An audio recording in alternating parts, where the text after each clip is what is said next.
Now, here's the second law that changed my life forever in network marketing. I learned the law of sowing and reaping. And in the law of sowing and reaping is also the story of the law of averages. Jot this down. The story of the sower comes from the Bible. I'm an amateur on the Bible, but this is such a useful story. Here's what the story says. And take the notes because the drama's in the details. The sower was ambitious. Evidently, he was ambitious. When you read the whole story, you'll conclude, yes, this was an ambitious sower. Here was number 2. He had excellent seed. The sower who sowed the seed had excellent seed. And the excellent seed can be an excellent opportunity, an excellent product, an excellent story. So we've got an ambitious sower with excellent seed. But now here's the rest of the details of the story. For your information, for the drama of your life, so you can understand things better. Learning some of this is how I got rich by age 31. Okay. Number 1, it says the sower goes out to sow the seed, but the first part of the seed falls by the wayside and the birds get it. So jot this down. The birds are going to get some of the seed. The birds are going to get some of the seed. Now you say, well, Mr. Rohn, what does that mean? Well, I invite John to come to a meeting. He said he'd be there Tuesday night. Tuesday night I show up, John isn't there.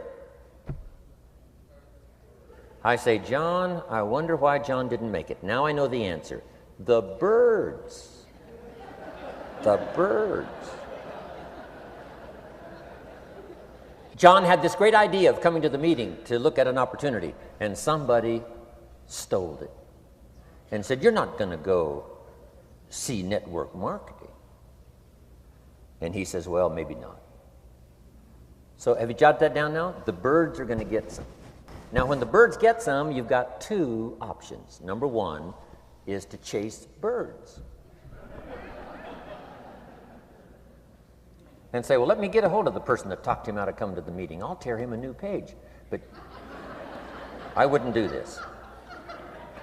Here's what happens if you go chasing birds. You leave the field. If you go chasing birds now, you leave the field, which is going to distract from your future, not add. So you can't chase birds and try to straighten this stuff out.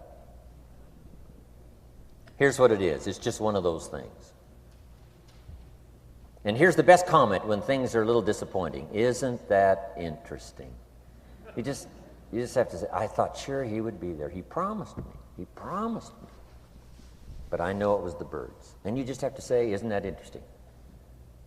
Now, here's the rest of the story. It says, the sower kept on sowing. See, that was the secret to his success. He kept on sowing.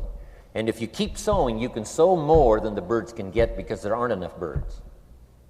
If you keep sowing, there are some birds, but there's not enough because the law of averages will work for you. My mentor taught me, he said, you know, Mr. Rohn, there's only 9 or 10 real nasty, miserable people in the whole world. Now, he says they move around a lot, you know, and you're liable to... You'll bump into one once in a while.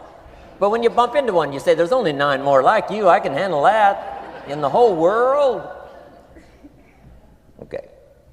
Now, here's what else it says. The sower now keeps sowing the seed. Now the seed falls, the story says, on rocky ground where the soil is shallow. And the rocky ground where the soil is shallow is not of your making, because you had excellent seed and you were an ambitious sower. So the rocky ground where the soil is shallow is not of your making. But here's what it says what happened. This time, the little seed that falls in the ground starts to grow, and the little plant starts to grow. But the first hot day, it withers and dies. It dies. Not an easy thing to watch. I finally get John started. Sure enough, 3 or 4 days later, somebody says, boo, and he goes,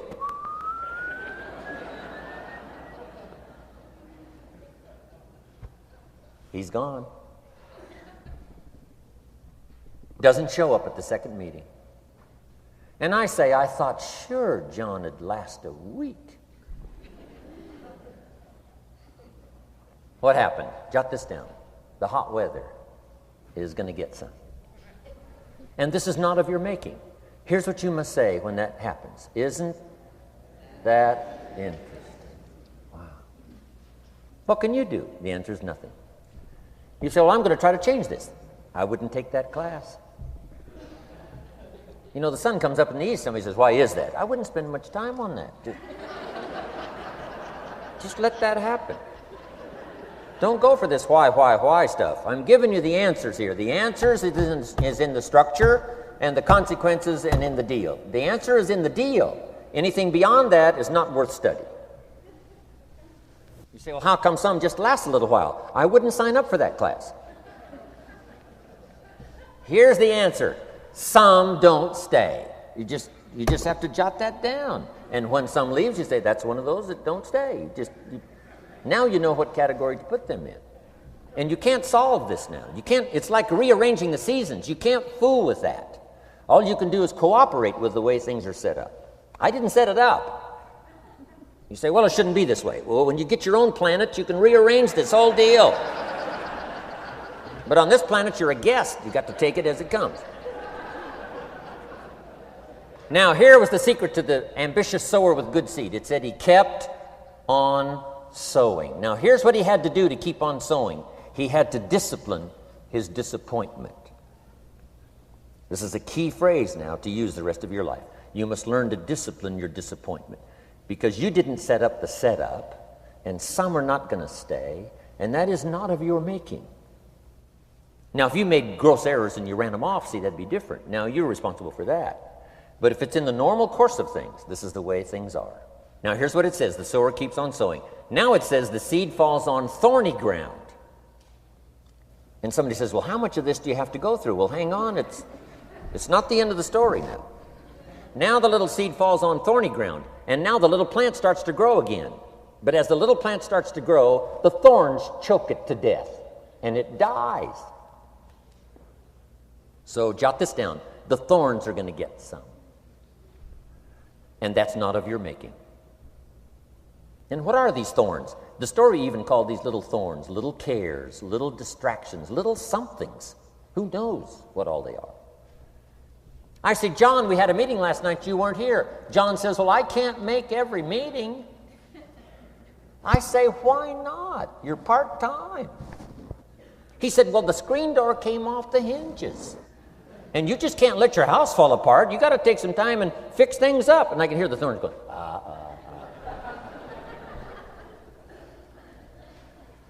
He says some extra trash had piled up in the garage. You can't let mountains of trash take over. You got to keep your trash hauled out.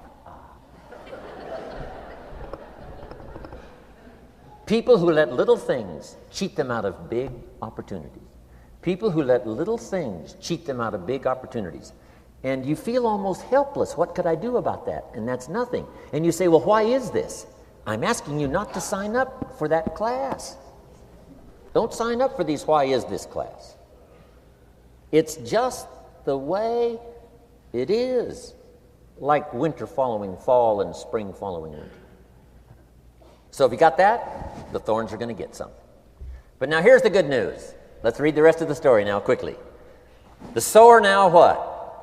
Keeps on sowing the seed, keeps on sharing the story, keeps on giving an invitation. Yes, the invitation can be more powerful for me as it was 1 year later than it was the first month. Because now I'm saying I'm making twice as much money part-time as I'm making on my full-time job. Yes, the story can be more powerful, but the law of average is still going to work. But now here's what the story said. Finally, the seed falls on good ground. Finally, the seed falls on good ground. Now put this in parentheses. It always will, if you keep sowing. If you share a good idea long enough, it will fall on good people. But now here's the rest of that story. Some of the good ground did 30%. And some of the good ground did 60%. And some of the good ground did 100%. You say, well, why the difference in numbers? I wouldn't sign up for that class. Go on. Have I said that often enough now? Don't register for that class. It's just the way it is. Now, I tried to get the 30s to do 60. found out it was more than I could handle. I used to say, I'll make them successful if it kills me. I almost died. No, you can't do that. Here's what you do. Let the 30s do 30 to the best of their ability and keep doing 30, because that's how they build their lifestyle and get what they want out of life. And let the 60s do 60, and let the 100s do 100s. Now, how can you get some to do 100%? You got to go through all these experiences, and you got to talk to all these people.